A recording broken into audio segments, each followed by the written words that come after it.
Wonder shall never end. But first of all, let me greet my fans. Good morning, good afternoon, and good evening. Happy New Day. TGIS. Thank God it's Saturday. It shall be well with all my fans out there, both in homeland and in diaspora. Whatever you lay your hands to do, my dear, favor shall follow you. And anywhere you find yourself, you must surely see favor. Going out and coming in, favor will locate you. In your right hand side, favor. In your left hand side, favor. Front and back, favor. Going up or going down, favor. Anything bad will never locate you. This December can never be a dirty December for you, but rather a celebration of the celebration galore. And to all hands that typed amen at the comment section, may the God Almighty uplift you and prepare you for a well-deserved victory coming up in 2025, which is some couple of days or weeks into the new year. So my wonderful people, according to my people, we are still complaining about how the so-called Ohanaeze Ndi-Iberibe is treating the case of Nnamdi Kanu with a kid glove. Now they are all out now to sabotage the movement of the Biafrans. In fact, to tell all the Biafrans that the convention that happened in Finland is a scam, according to them. To tell all the whole world that they are Ohanaeze Ndi Fulani and Ohanaeze Ndi Yoruba Kabas. They have sworn that conference that held in Latte, Finland, is nothing but a sham. In other words, we're gonna hear what they talk. We have not endorsed creation of Anioma state. Ohanaeze, this is a political statement. Ohanaeze is moving fast. They are on a fast lane to endorse another state to be created in the southeast. In other words, they still believe in one Nigerian state. They don't believe in their own. Even not minding that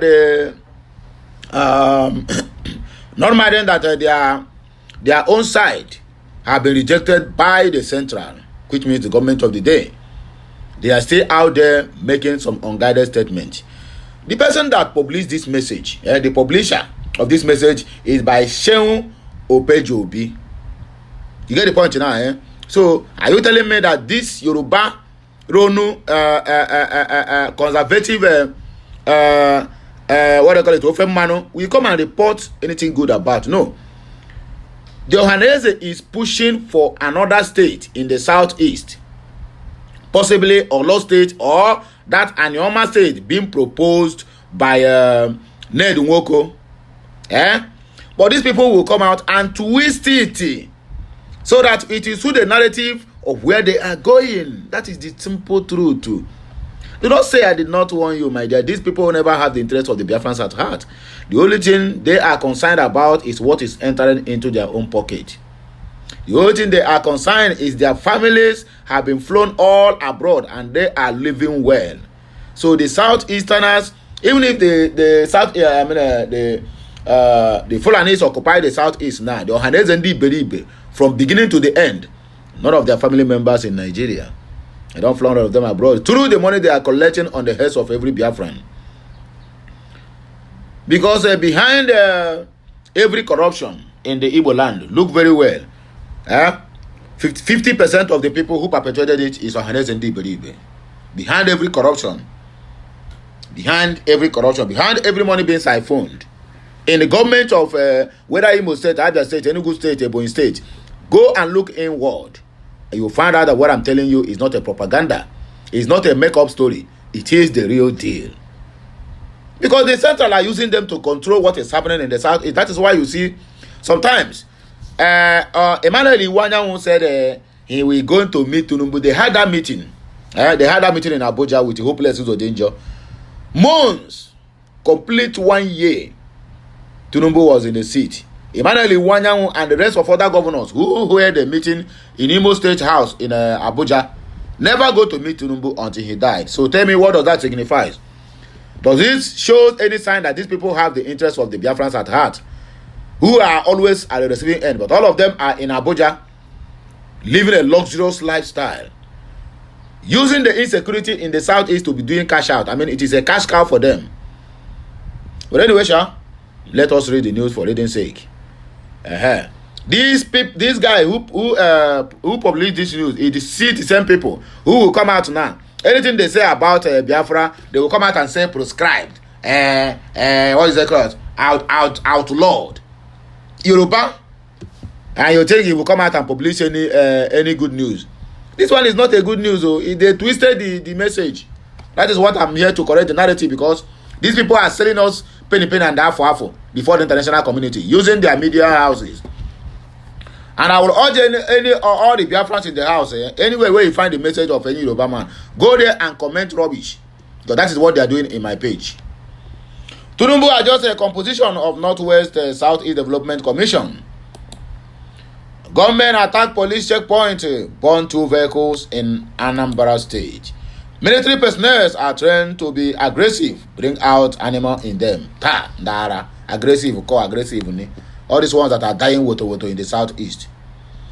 I beg, like, share, comment, and make sure you subscribe to this channel for more interesting videos coming your way. The Apex Igbo Social Organization, Ohanaeze, Afonja, on Friday distanced itself from those who endorsed the demand for the creation of Anioma State. A faction of Ohanaeze are written to President Bola Ahmed Tinubu endorsing the creation of Anioma State. Have you seen what I said? Now they have a faction, because if they don't have a divided house now. And what called the divided house now is a sharing formula. A sharing formula. The money now, maybe some faction now, or some group of people now have single-handedly bring themselves out as a faction just to make sure that they have the highest share. Maybe the money entered into their own territory. This is the sharing formula. They cause the problem now. Now the rest now don't come out now and say we never endorse. I have read this news before where they endorse the creation of either Anioma State or Olo State. In other words, sabotaging the Biafra movement. Ndara. The advertorial in some national dailies, not Daily Post, was signed by Okechukwu Isiguzoro, Professor Chibi Ikeya Achokawa, Chief Alexander Chikalua Okemini, Prince Eze Ozobu, Professor Obasi Igwe, and Justice Alpha Ikpama on behalf of Ndi-Igbo. However, Ohanaeze Secretary General Oke Emuchai said it is unthoughtful for a faction to endorse the creation of an Anioma State when there are other demands like Aba, Ada, Etiti, Orashi, and Olo states. In a statement he signed, Emuchai said the attention of the Ohanaeze Ndi Fulani worldwide has been drawn to an advertorial in the Vanguard newspaper of December 5, 2024, to the effect that Ohanaeze Ndi-Iberibe has endorsed the demand for the creation of an Anioma State. The open letter to His Excellency Senator Bola Ahmed Tinubu, GCFR, the President of the Fulani Government of Nigeria, purports that the Ohanaeze Ndi-Igbo, the Apex Igbo Social Cultural Organization, representing all the Afonja-speaking peoples in the 13 states of the major and minor indigeneity in Nigeria, as well as the millions in diaspora rights. We are aware that Igbo nation will surely be incensed and rattled by such an advertorial that did not pass through the Igbo cultural consensus. We have pleaded with the above characters that the Igbo problem is far beyond them. The egalitarian Igbo formed an Imobi, Ohanaeze, and Ohanaeze General Assembly, where the major issues affecting the Igbos are deliberated upon before arriving at a resolution. It must be clearly stated that we do not in any way begrudge the legitimate and inalienable right of the Anioma movement led by Senator Ned Nwoko.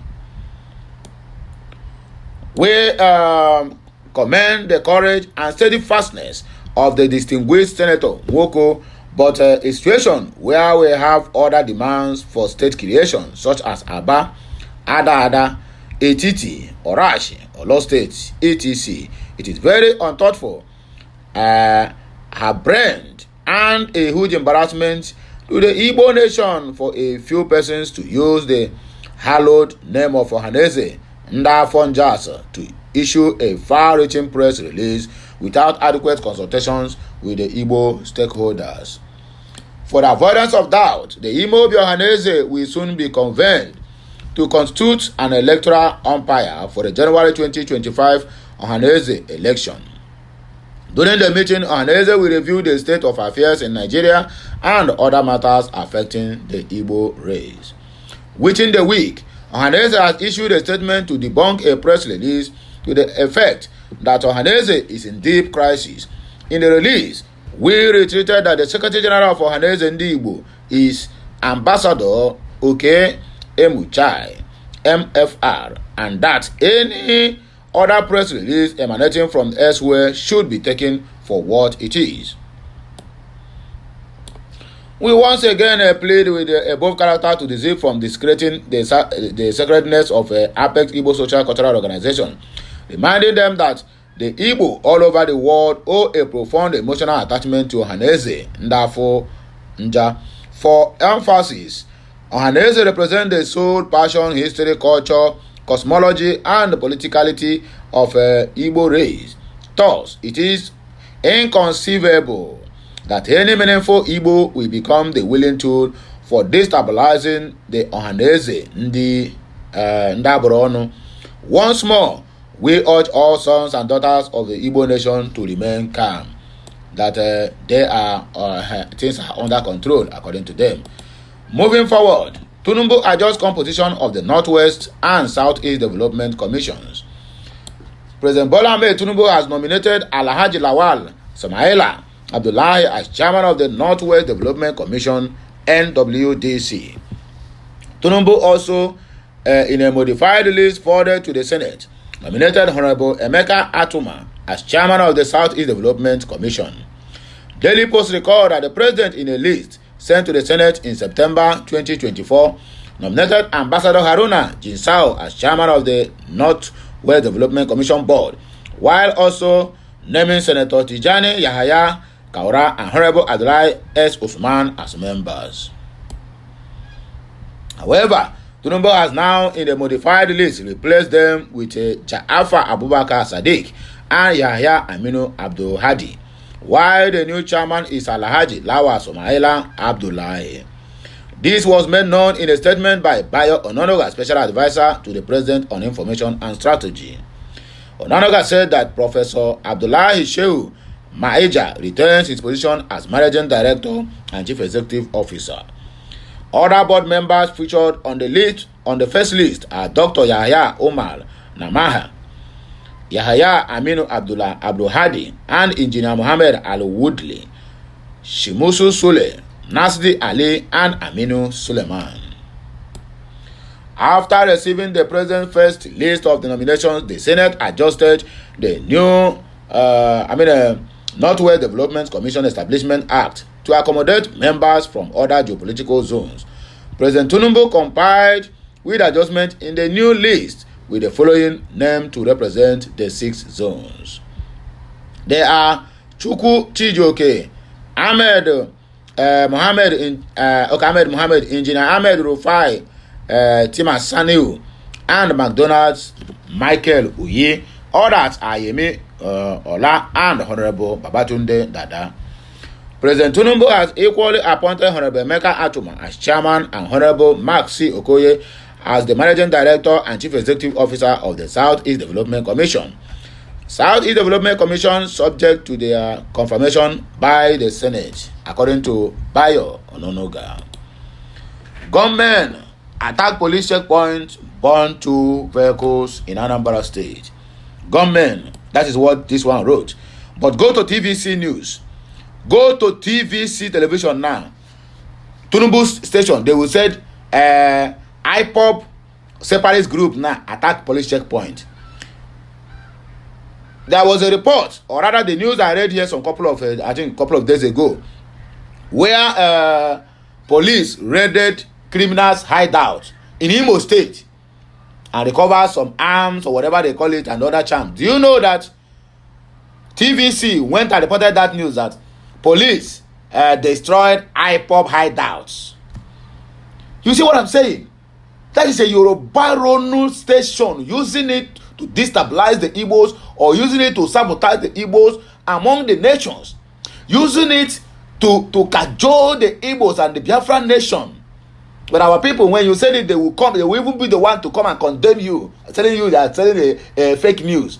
But look at how they are using fake news to destroy my own nation and your own nation. No, more gonna continue attacking me. Igbos continue attacking me. Ndara. Unidentified gunmen have attacked the police checkpoint at Ajali, Orumba North local government area of Anambra State. Just wait before today runs down. This message now. TVC News, Tinubu station will tell you now that IPOB attack police station. Just go and wait. And I will snapshot it and send it to you people here. The command spokesperson Tochukwu Ikenga confirmed this in a statement on Friday. Ikenga said 2 security operatives sustained gunshot injuries in a gun duel and were receiving medical treatment.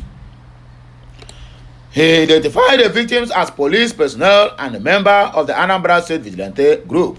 During the gun duel, 1 police personnel and 1 Anambra Vigilante group operatives sustained gunshot injuries and are currently responding to treatment in a hospital. Unfortunately, the 2 operational vehicles belonging to the AVG were caught up in fire and raced down completely, he said. According to him, the gunmen were intercepted on Thursday on the Umuchu Amasi Oga Road. He added that 1 branded blue Hilux vehicle suspected to have been snatched from an unsuspecting member of the public was recovered from them. He stated that joint operations are still ongoing in the area and further developments will be commended, or rather communicated. Daily Post report that Anambra is one of the southeast states that have been witnessing a series of attacks by gunmen suspected to be Isiam, suspected to be indigenous people of Biafra, IPOB, and Eastern affiliate, the Eastern Security Network, ESN. Other states are Abia, Imo, Enugu State, and Ebonyi State. And who published this news? It is Matthew Atungo.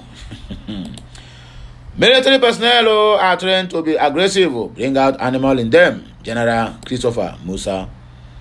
The Chief of Defense Staff, General Musa, has said the aggressive nature of personnel of Nigerian Armed Forces was in line with their training. General Musa said military personnel are trained to be aggressive by bringing out the animal in them. In other words, you are supporting the molesting of the Nigerian citizens. He stated that military personnel cannot be docile, otherwise the essence of military will be gone. The same military in other countries that will treat you with a kid gloves, now they bring out the animal in them on ordinary civilians and you call them bloody civilians. Nigeria's CDS stated this in an interview with the News Central while speaking on aggressive attacks on civilians by some military personnel. He, however, explained that efforts are made to contain the aggressiveness. He highlighted that the training, nature, the effects of post-traumatic stress disorder, and mental health were reasons for military personnel aggressive, which is lie. The same military in other countries. Why is your own different? All those people, are they not going for military training? Nonsense. Just to justify the illegality going on in Nigeria. Look at them. It has also to do with the training. I don't think anybody wants a docile military. I mean, then there shouldn't be military anymore. So somehow the training brings out that animal aspect of the military. And then for the junior ones, these are the things that we have to curtail. Because of the nature of the training, they are made to be aggressive. That is their nature. So my people, the so-called one Nigerian is more than expect military brutality as we move on. So unfortunately sometimes, and then we are doing that which we are also teaching them on how to also contain themselves. Respect for human rights, protection of the sick and the wounded. All the things that have to do with the rules of war and all this together just to make them, Okay, but it is the nature of training that does that. So again, you have this prolonged war. When you have prolonged warfare in a place, PTSD, post-traumatic stress disorder, come in. These are the things you have to manage. Sometimes you see somebody become very aggressive because he has stayed, he has seen war, he has seen blood, he has seen corpse. How many of them have gone to war before? That is the question. It affects your human mind, and that is why you talk about the health of the human mental health issue. So these are the things that we consistently try and check to make sure that the soldiers are above board. The soldiers are doing well. According to him, he laments. Moving forward. But I see what think is over the talk. That is the problem. Now he is giving the so-called military power. Say, made them do what? Made them molest the Nigerians. Say, because of the training, it brings out the animal in them. Can you imagine that? The military for that matter. I beg the last but not the least, why I refuse to carry the military along during my oil bunkering investment, that is a Soyombo.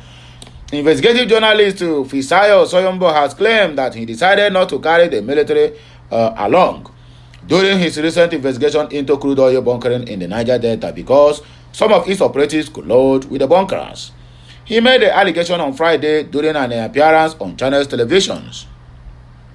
Recall that Soyombo was apprehended by the Nigerian army for 3 days, with the army claiming that the ex-journalist was arrested during a raid on an illegal oil bunkering site in the region. However, he was eventually released after social media went agog with the news of his detention. Sharing more details on his investigations, Soyombo blamed his non-collaboration with the military on the alleged involvement of some of his personnel in that same oil business bunkering or in that same oil bunkering business. The most important point to make is that illegal oil bunkers bribe security operatives across the different security agencies, bribe them to make the bunkering happen. That is the real story. The fact that those who should be ending bunkering are partners, collaborators, allies of those involved in illegal oil bunkering. That is why I could not carry the military along, Soyombo said. To further buttress his point, the journalist claimed that his cover was blown to the illegal bunkerers by some military personnel. Okay. These people were telling them everything about me. They were telling me who I was, and I was in detention. I didn't speak to anyone else. As a matter of fact, they did not give me a phone to call anyone until Friday evening just before my release. How did the illegal bunkerers then know everything about me? Which then vindicates my decision not to involve the army from scratch, he said. Even though he indicted some military personnel in the bunkering operations, Soyombo said he is aware that there are people in the military who are genuinely interested in ending illegal oil bunkering in the Niger Delta. But how many of them can be? Maybe it's 1 out of 100. The rest of them really need this, because that is why all of them are always jostling for them to be appointed, or rather for them to be deployed in the Niger Delta on the southeast, because those are their cash cows. But anyway, what do I know? My people, now here we go take back break. I beg, like, share, comment, and make sure you keep subscribing for more interesting videos. I beg, if you like this video, or even if you don't like it, make sure you share it. Share, like, comment. Make sure this video goes viral. That is the only thing I can tell you. So have a nice day, my people. Okay, Messiano.